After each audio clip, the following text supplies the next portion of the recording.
ভালো জিনিস সব বেহালা থেকেই হয়। দাদাগিরির মঞ্চে পাড়ার মেয়েকে দেখে খুশি সৌরভ। বেহালার মেয়ে সুজাতা বিশ্বাস এখন দেশের নামী উদ্যোক্তা। সুতির শাড়িকে বিশ্বমানের ফ্যাশনে পরিণত করেছেন সুজাতা।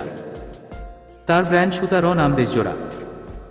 এবার দাদাগিরির মঞ্চে বেহালার সবচেয়ে উজ্জ্বলতম নক্ষত্র সৌরভ গঙ্গোপাধ্যায়ের মুখোমুখি তিনি। ঘরের মেয়ের সাফল্যের কাহিনীতে মুগ্ধ দাদা। সামনে এসেছে দাদাগিরি সিজন 10 এর নতুন এপিসোডের প্রোমো।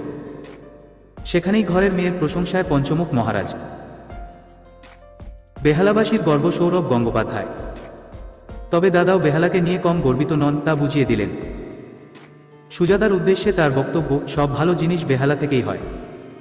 এই এপিসোডে একই সঙ্গে হাজির হবেন ইস্টবেঙ্গলের মহিলা দলের অধিনায়ক তৃষা মল্লিক। তার স্ট্রাগলের গল্পে অনুপ্রাণিত দাদা। মারাদোনা তথা আর্জেন্টিনার অন্ধভক্ত সৌরভ গঙ্গোপাধ্যায় সুযোগ পেলেই ফুটবল পায় নেন। এবার মহারাজের সেই ফুটবল প্রীতির ছবি ধরা পড়বে দাদাগিরির